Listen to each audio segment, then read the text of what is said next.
Hi, welcome back to the Voice Notes from My Bathroom podcast. My name's Amanda, and I'm a productivity strategist and a home educating mum of 3. I share quick voice note style episodes to help ease the mental clutter, lighten your physical load, and save time so that you can spend it on what really matters to you. That intro is a bit different each time, I can't lie, because it is unedited and off the cuff. But this episode is for you if you feel like you're one of those people who thinks to yourself, I'm just not an organized person. Or if you look at someone who's organized and think, that could never be me, I'm just not organized enough. And my message, the crux of my message is that you don't have to be a naturally organized person to become organized, or even you don't have to even think like that. I believe you. Maybe you're not a naturally organized person. Now what? So are you gonna carry on as things are? And if you're happy, then you have at it. You do whatever it makes you happy, obviously. If just going with the flow makes you happy and you are doing what you want to do and you're like, yes, I'm reaching my goals, I'm not organized whatsoever, that's fine. But if not, what now? So you're not naturally organized, okay. That doesn't mean you can't start setting up systems to support you. You might have never been taught the structures that you could organize. Maybe you've always found planning overwhelming or boring, or maybe even a little bit triggering, like depending on what's going on in your life. But you don't need to be those things. Like, organization is not a personality trait. It's a skill. So you can build that, and you can build it incrementally, like with little tiny steps. So I just want you to think on that. If you are not feel like you're not a naturally organized person, okay, what now? What does that look like? So I want to show you what now, this little mindset shift, to not to see yourself as an organized person, but to ask yourself, okay, so if I'm not reaching my goals, if I'm not going where I want to go, what can I do? So instead of just thinking, no, I need to just find my rhythm, or I need to find my flow, which are valid things. What if you just started looking at one area of your life that feels messy or unpredictable? Not all of them, just because sometimes you can look and everything feels overwhelming, and we live in an age of information overload, right? And I've got another episode that I'd like to do on that, actually. But we live in a world of information overload, so you don't need to be implementing all of the things, but just look at one area of your life that feels messy or unpredictable. And maybe, like, it could be something small, like think about maybe like your mornings with kids, if you're trying to get kids out the door, or maybe it's meal prep, bedtime routines, or maybe it's like your focus for when you do get time to work and you really struggle to focus. Identify one area of your life that feels messy or unpredictable. And then the second thing is, sit down.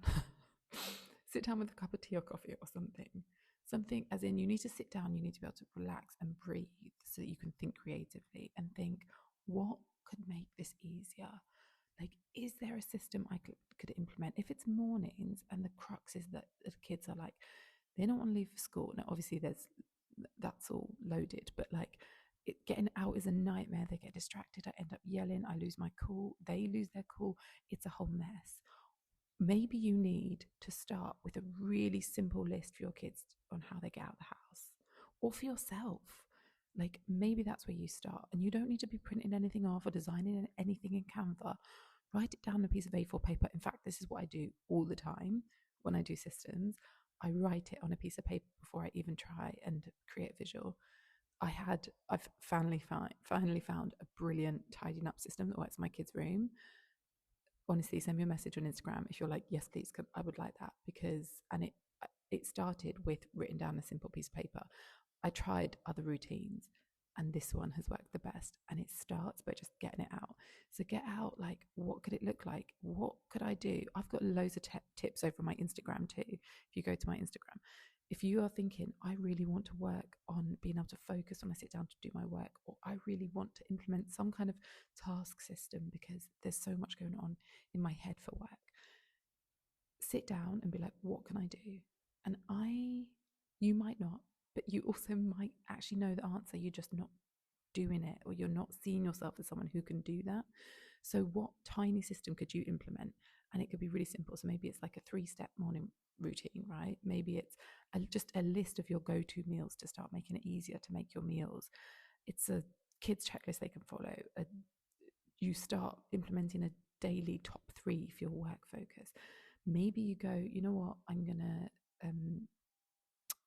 just try one little Sunday reset or something. What is it? So that, what is the smallest system? I just want you to try it and see if like that could start making a difference. Not for one day. You need to try it for like a week. So this is not forever. This is not a huge identity shift. You still get to be you, but what could a tiny little bit more organized version of you look like, and what would it feel like? And just start making it work. And this is one of the reasons. So I'm about to launch the Steady Club. This is the, what day? It's the 9th of December. I'm about to launch the Steady Club. And one of the reasons I have decided for 90 days for the Steady Club. So the Steady Club it's made up of 3 elements. You've got your personalized plan, a course, a library full of information for you that you need, but you only need to focus on 3 areas.